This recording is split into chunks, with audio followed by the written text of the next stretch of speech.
교회는 주 예수 그리스도를 믿는 사람들의 모임이라는 그런 공통점들을 다 가지고 있지만 각 지역 교회가 가지고 있는 특징은 조금씩 다 다를 수가 있습니다.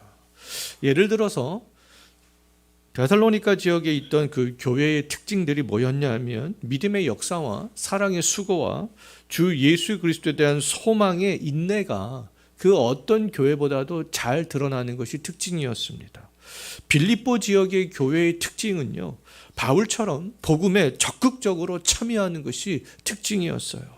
자, 제가 볼 때 우리 언더교회 교회의 특징도 있는 것 같은데요. 제가 보는 관점에서 우리 언더교회 교회의 특징은 바른 말씀과 또 바른 믿음을 사모하고 교회를 세우기 위해서 서로 협력하고 봉사하는 것이 특징인 것 같아요.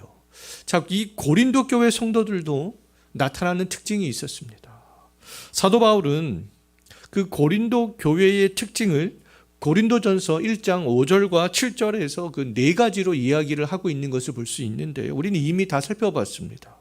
그 네 가지 특징은 뭐였냐 하면 풍성한 언변과 풍성한 지식과 부족함이 없는 은사와 예수 그리스도 재림에 대한 소망이었습니다.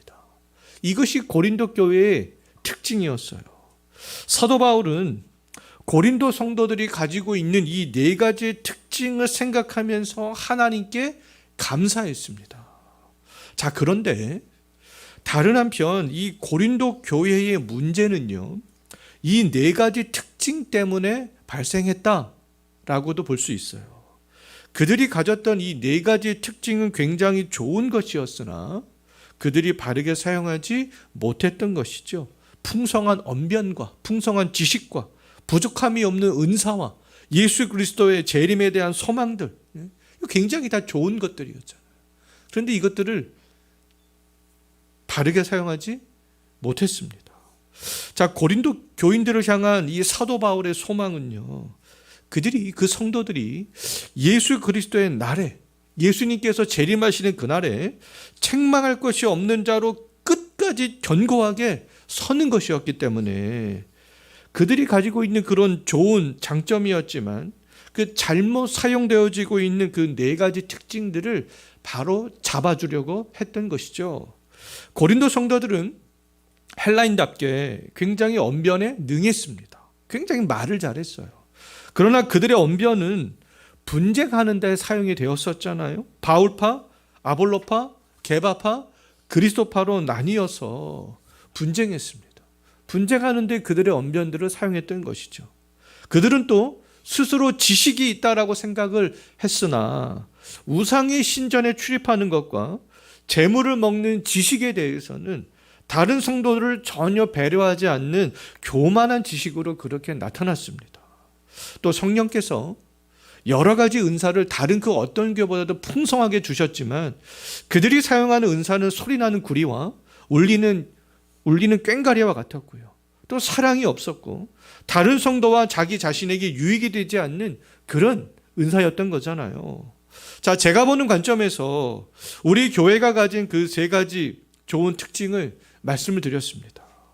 우리들이 주 예수 그리스도 안에서 그런 좋은 특징들을 가지고 있다 할지라도 언제든지 우리들도 이 고린도 성도들처럼 잘못 사용할 수 있다라는 것을 인정해야 되는 것이 아니겠어요? 선줄로 생각하는 자는 넘어질까 언제나 조심해야 하는 것이죠. 바른 말씀을 우리가 사모한다 할지라도 깨어있지 않는다면 언제든지 교만해질 수 있습니다. 그 다른 사람을 권면하고 가르치는 데 사용하지 못하고 다른 사람을 판단하고 정죄하는 데에만 그 말씀을 사용하게 될 수도 있잖아요. 바른 믿음에 대한 소망이 있다 할지라도 행함이 없는 죽은 믿음이 될 수 있습니다. 믿음에 대해서 우리가 말은 잘할 수 있지만 우리가 말하는 것만큼 행함으로 나타나지 않을 수도 있어요. 협력해서 봉사를 또 잘하지만 언제든지 시험에 들 수 있고 교회를 사랑하는 마음으로 하지 않게 될 수도 있습니다. 자, 우리가 해야 되는 일들은 우리에게 나타나는 그런 좋은 특징들이 지속적으로 바르게 나타날 수 있도록 함께 노력하는 거잖아요. 우리가 함께 노력하기 위해서는 우리 모두의 공통점이 있어야 됩니다. 공통 분모가 있어야 되는 거 아니겠어요? 그 공통분모, 공통점은 성경이 되어져야 되는 것이죠. 성경으로 돌아갈 때 가능합니다. 자, 고린도 성도들은 바울의 권면을 들었잖아요. 바울의 권면이 곧 뭐였습니까?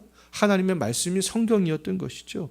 고린도 성도들은 바울의 권면을 듣고 고린도후서 7장 9절 말씀을 보게 되면 회개하고 변화가 되었습니다.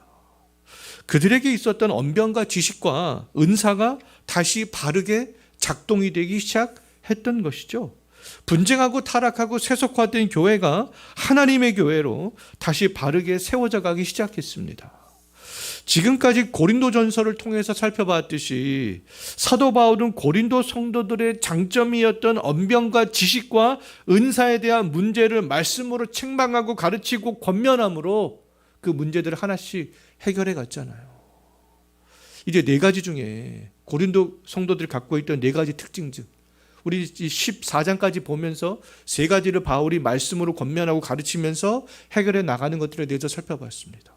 이제 네 가지 중에 한 가지 남았잖아요.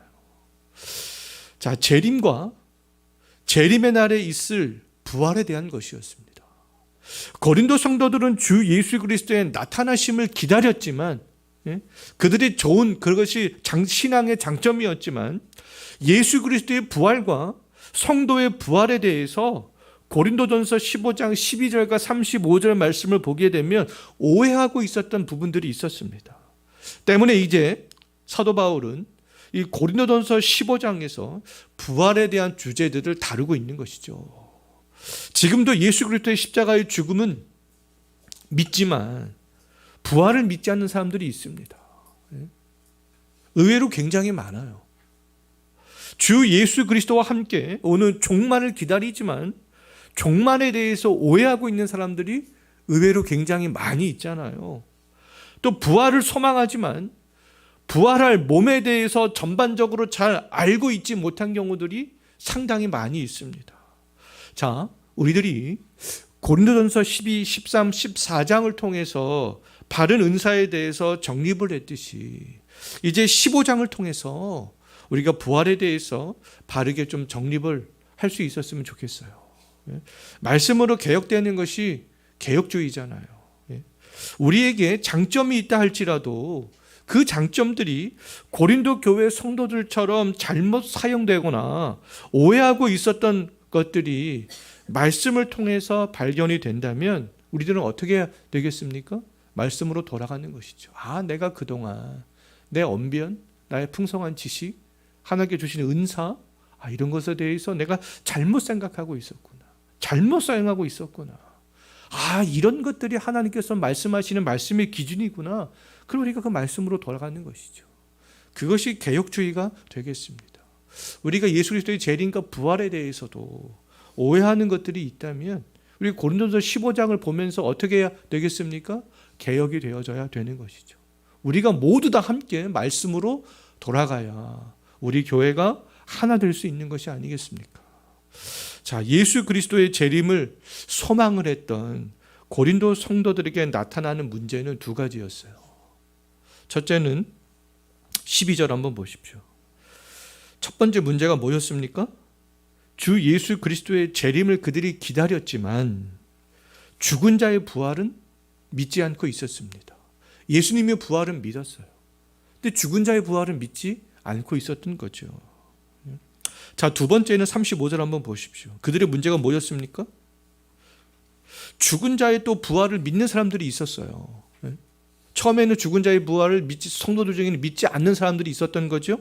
근데 또 성도들 중에는 죽은 자의 부활을 믿었지만 그 몸이 어떻게 부활을 하는지, 부활한 몸은 어떤 몸인지 그것에 대해서 알지 못했습니다. 자, 죽은 자의 부활을 부정하거나 부활한 몸에 대해서 알지 못하게 되면 신앙생활을 함에 있어서 심각한 문제가 발생할 수밖에 없어요. 죽은 자의 부활을 부정할 때 나타나는 문제와 부활한 몸의 특징에 대해서 그것에 대해서는 우리가 다음에 이 본문을 다룰 때 하나씩 살펴보도록 하겠습니다. 오늘 우리가 생각해 볼 말씀은요, 바른 복음의 특징에 대한 거예요. 바른 복음의 특징. 우리가 바른 복음을 아는 것은 굉장히 중요한데요. 왜냐하면 바른 복음은 구원과 밀접한 관계가 있기 때문에 그렇습니다. 오늘 본문 1절과 2절 말씀을 보게 되면 바른 복음의 특징에 대해서 세 가지로 그렇게 말씀을 하고 있는 것을 볼 수가 있는데요. 그 바른 복음의 첫 번째 특징은 1절과 3절에서도 말씀하고 있는데 그 특징을 1절에서 뭐라고 말씀하고 있는 것 같아요? 그 바른 복음의 특징은 전하고 받는 것이다. 갑자기 어떻게 하늘에서 뚝 떨어지는 것이 아니라 어떤 신비적인 체험과 경험이 아니라 바른 복음이라는 것은 전하고 받는 것이다. 그렇게 말씀하고 있잖아요. 로마서 1장 2절 말씀을 볼 때 전하고 받는 복음을 한마디로 정의한다면 예수 그리스도가 되겠습니다. 예수 그리스도를 전하고 예수 그리스도를 받는 것이죠. 듣는 것이죠. 그것이 바른 복음이다라고 말할 수 있어요. 복음에서 예수 그리스도가 중심이 되는 이유는요. 요한복음 10장 30절 말씀을 보게 되면 예수님과 하나님은 한 분이기 때문에 그렇습니다. 예수님을 아는 것이 하나님을 아는 것이고 예수님을 믿는 것이 하나님을 믿는 것이기 때문에 그런 것이죠. 요한복음 14장 6절 말씀에서도 나로 말미암지 않고는 아버지께 나아갈 수가 없다. 하나님께 나아가기 위해서는 반드시 예수 그리스도를 믿어야 되는 것이 아니겠어요. 복음은 예수 그리스도를 그렇다면 전하는 것이고 예수 그리스도를 전달을 받는 것이 되겠습니다. 자, 그렇다면 구체적으로 그럼 우리가 어떤 예수를 증거하고 어떤 예수를 전달받아야 그것이 바른 복음이 되겠는가? 우리는 이미 교리를 할 때 수차례 다 살펴봤습니다. 우리가 예수를 증거하고 전달받는 그 복음의 내용은요, 예수 그리스도의 낮아지심과 예수 그리스도의 높아지심이 되겠습니다. 복음을 전한다, 예수를 증거한다 라는 것은 뭐겠어요? 예수 그리스도의 낮아지심과 높아지심을 증거하는 것이죠. 자, 예수 그리스도의 낮아지심 다 아시겠지만 다시 한번 정리하는 차원에서 말씀을 드리겠습니다. 하나님이신 예수님이 하늘의 영광을 버리고 처녀의 몸에서 탄생하신 것과 고난을 받으신 것과 십자가의 죽음과 죽음을 확인하는 장사 지낸 바 되심이 예수 그리스도의 낮아지심이 되는 거잖아요. 하늘에 있던 그분이 우리를 구원하기 위해서 이 땅에 오셔서 일생을 삶을 살아가신 거. 그게 또 예수 그리스도의 높아지심은 예수 그리스도의 부활과 승천과 승천하신 예수님이 하나님 보좌 우편에 앉아 계심과 다시 재림주로 오시는 것. 그것이 예수 그리스도의 높아지심이 되겠습니다. 자, 복음을 전하는 사람, 주 예수 그리스도의 낮아지심과 높아지심을 믿고 그 모든 내용들을 믿고 자기가 믿는 그 내용들을 증거하는 것이죠. 바른 복음을 받는 사람들은 주 예수 그리스도의 낮아지심과 높아지심에 대한 말씀을 듣고 그 모든 사실들을 믿는 거예요. 그럴 때 어디까지 연결될 수 있다고요? 구원으로 연결될 수 있다라는 것이죠. 고린도 교회의 몇몇 성도들이 그러했던 것처럼 오늘날에도 예수 그리스도를 믿는다, 하나님을 믿는다라고 이렇게 말하지만 예수 그리스도의 낮아지심과 높아지심을 전부 믿지 않는 사람들이 있습니다. 하나님을 어떤 사람이 믿는다라고 얘기를 했을 때 정말 그 사람이 성경에서 말씀하고 있는 이 예수 그리스도의 낮아지심과 높아지심을 믿는지, 그 믿음이 있어야 구원 얻는 믿음을 가진 사람이다 라고 말할 수 있는 것이 아니겠어요. 그런데 어떤 사람은 예수 그리스도의 낮아지심과 높아지심의 일부만을 믿습니다. 그럼 그런 믿음이 구원으로 연결될 수 있겠어요? 또 어떤 사람들은 예수 그리스도의 낮아지심과 높아지심들을 말하지만 거기에다가 다른 내용들을 막 첨가하는 사람들이 있습니다. 예수 그리스도의 낮아지심과 높아지심의 일부의 내용만을 증거하거나 첨가된 내용들을 증거하거나 또 일부의 내용만을 전달을 받거나 첨가된 내용을 전달받는 것은 이 모든 것들은 바른 복음이겠어요? 바른 복음이 아닌 것이죠. 바른 복음은 예수를 전하는 것이고 예수를 전달받는 것입니다. 자, 그럼 언제부터 이 복음이 전달이 되었겠어요? 누구부터 이 복음이 전달받았겠습니까? 최초의 복음의 전달의 시작 누가 했겠습니까? 처음으로 누가 이 복음을 받았겠어요? 아담이죠. 아담. 처음으로 누가 이 복음을 전했겠습니까? 하나님입니다.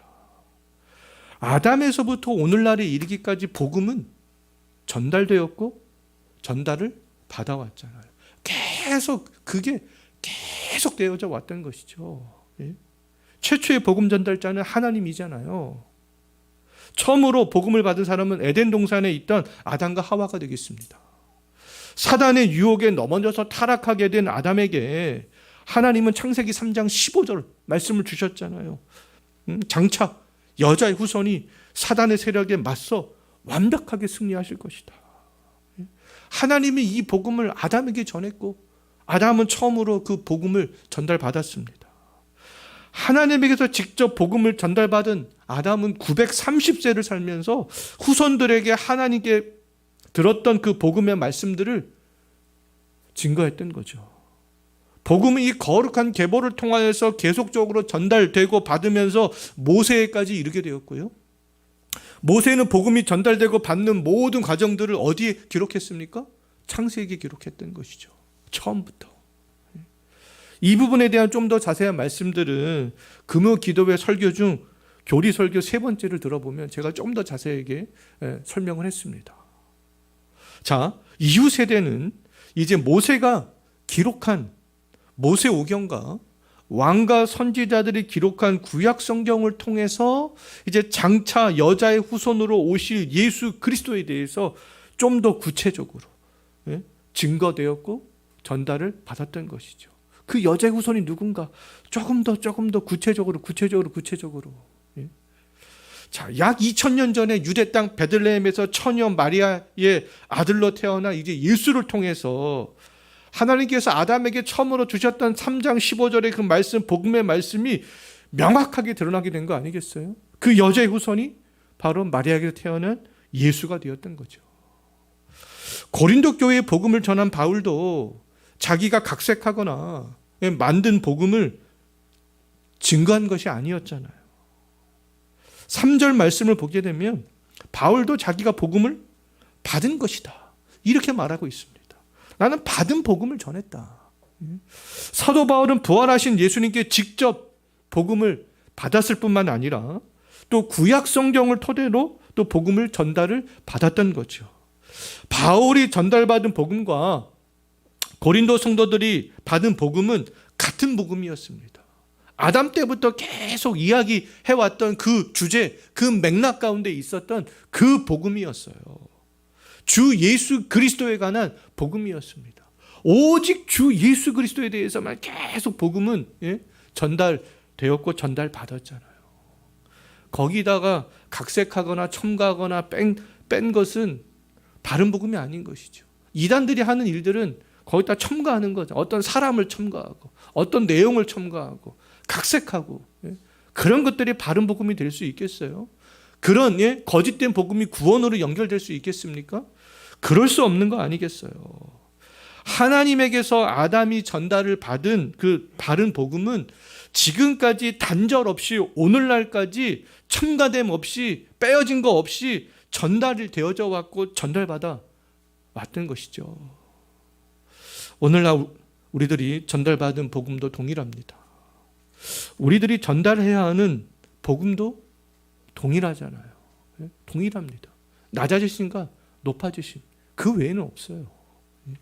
바른 복음을 전달받은 우리가 할 일은 예수 그리스도의 낮아지심과 높아지심 외에 다른 이야기를 더하거나 빼지 않는 거죠. 자, 이제 복음의 두 번째 특징이 있는데요.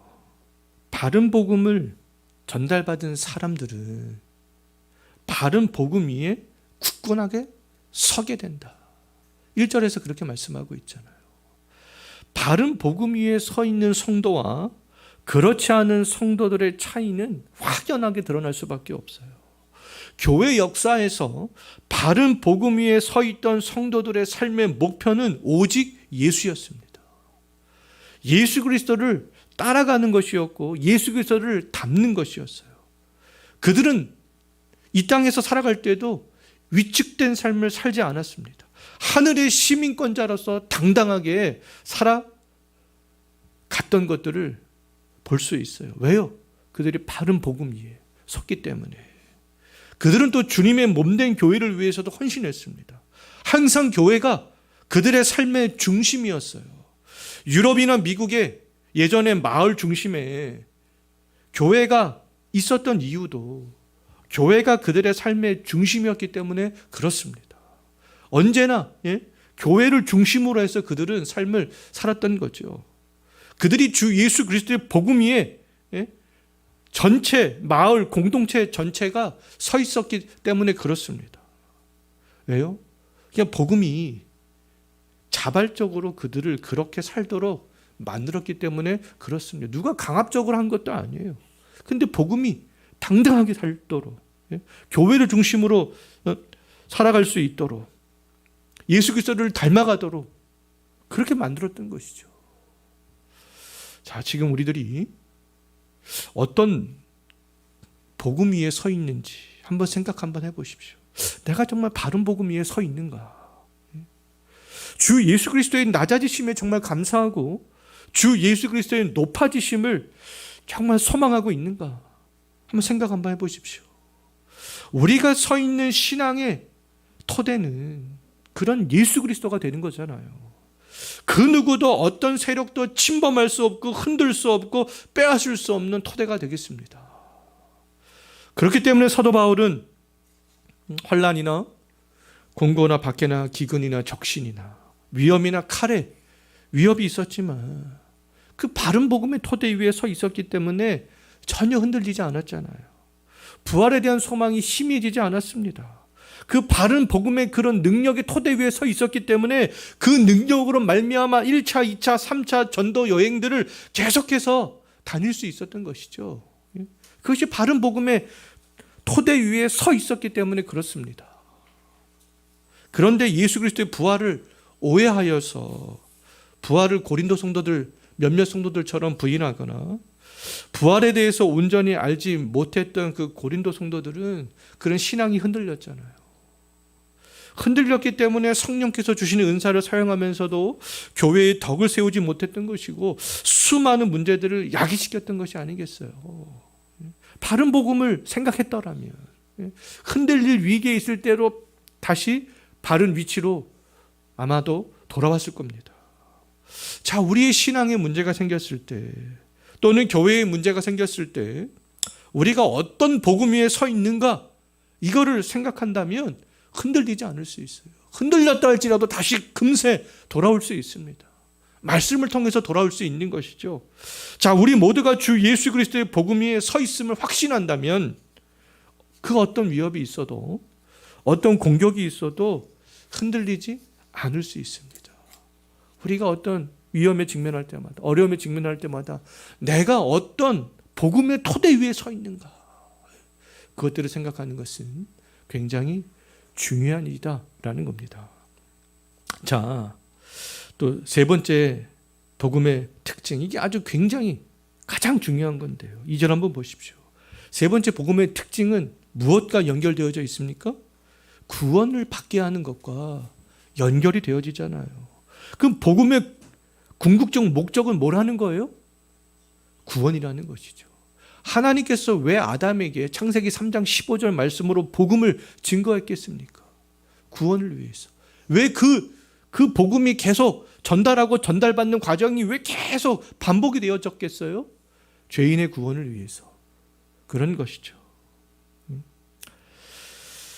뱀의 머리를 상하게 하실 여자의 후손을 믿는 사람들은 그 누구라도 구원에 이를 수 있는 거잖아요. 복음은요, 어떤 자기가 경험한 것을 간증하는 것이 복음이 아니에요. 자기 주관적 체험을 이야기하는 것이 복음이 아닙니다.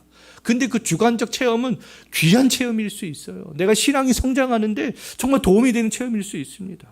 그런데 자기가 경험한 그 주관적 체험이 마치 복음인 것처럼 이야기를 하는 것은 잘못된 거 아니겠습니까? 그럼에도 자기가 경험한 것을 마치 복음이라도 되는 것처럼 말하는 사람들이 있습니다.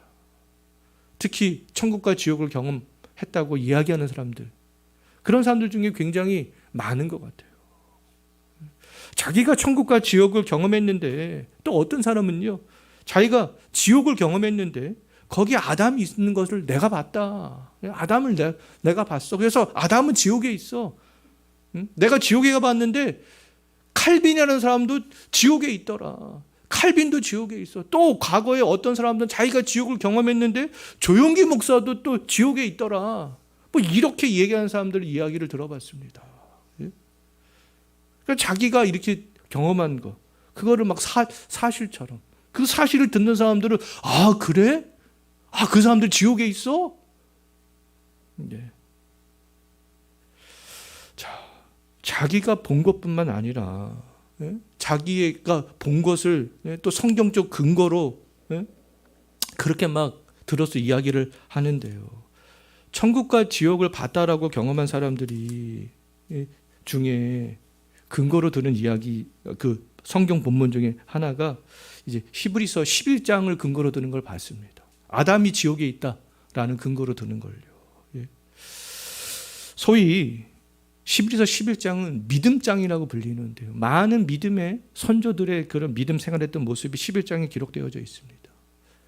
그런데 히브리서 11장이 아담으로 시작하지 않고 아벨로 시작하고 있다.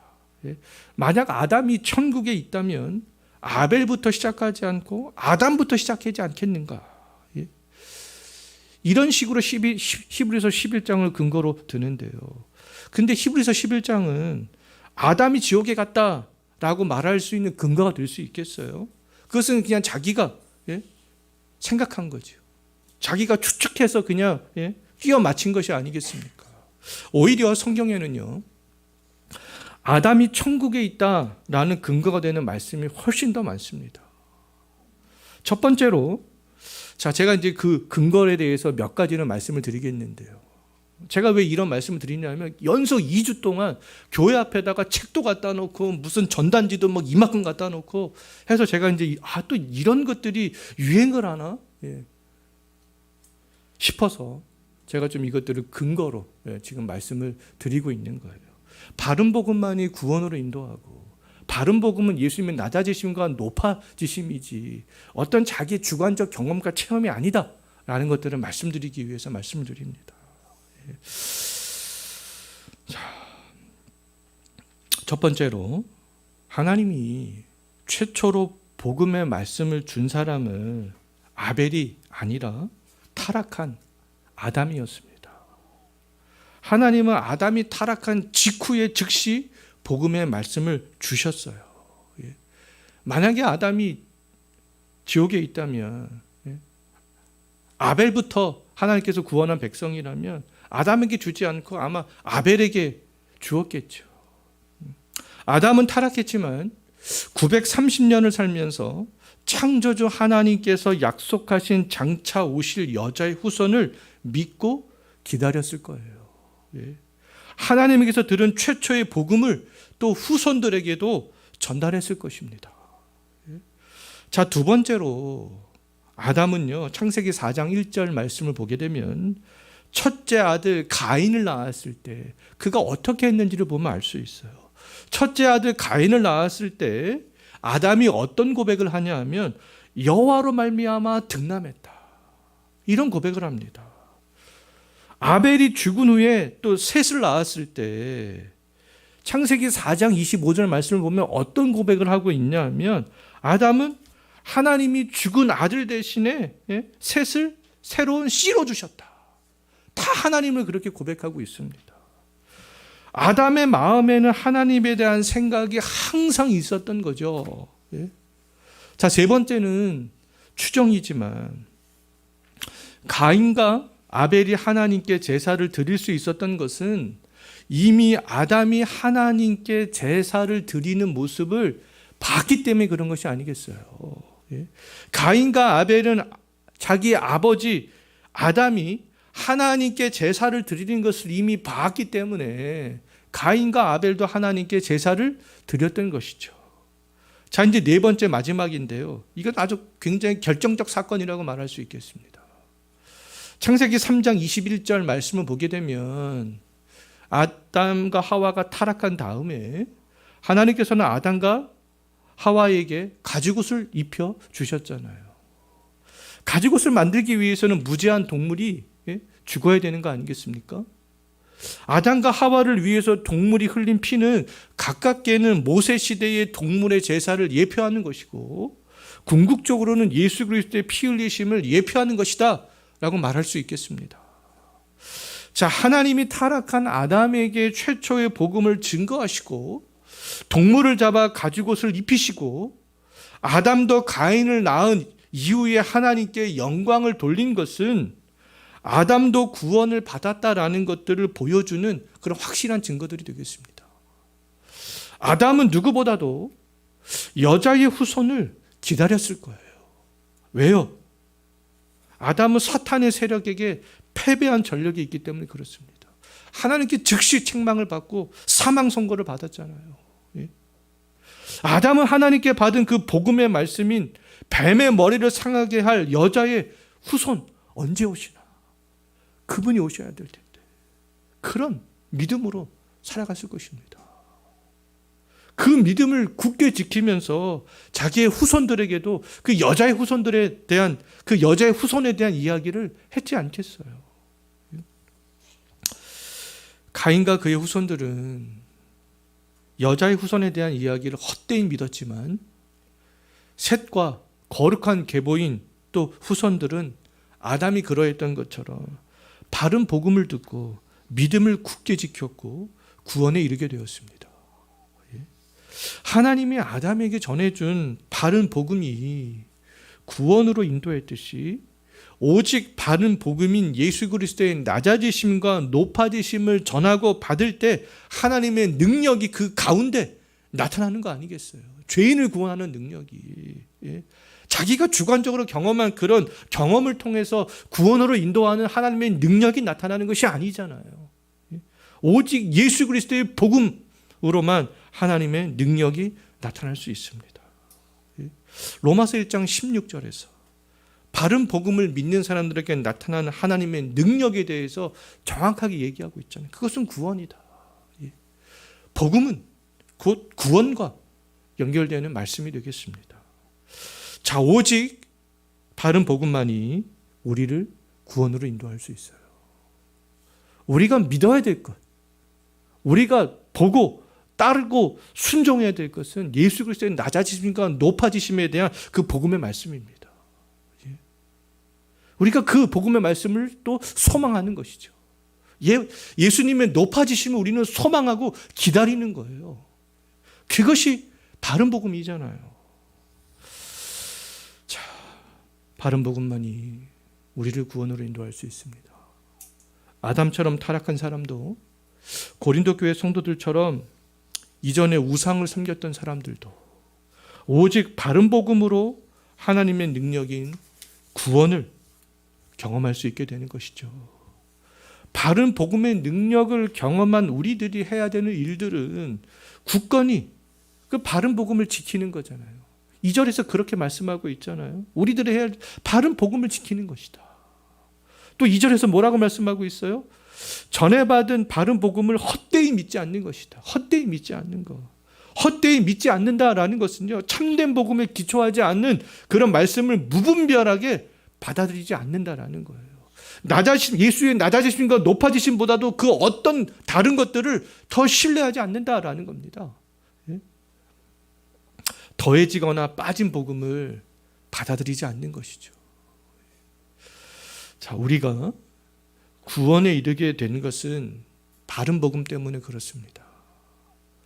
우리에게 복음을 전한 사람들이 오직 예수 그리스도의 낮아지심과 높아지심을 증거했기 때문에 죄인을 구원하시는 하나님의 능력을 경험하게 되는 거 아니겠어요? 그 복음 위에 우리가 바로 서서 신앙생활들을 해 나갈 수 있게 되는 것이 아니겠습니까? 이제 우리들 차례가 되겠는데요. 우리가 전해야 될 복음, 그 복음이 무엇이겠습니까? 우리가 바르게 받은 복음이다. 우리가 그것들을 기억하시면서 이 바른 복음의 중요성에 대해서 생각하시면서 이번 한 주간도 살아갈 수 있었으면 좋겠습니다. 기도하겠습니다.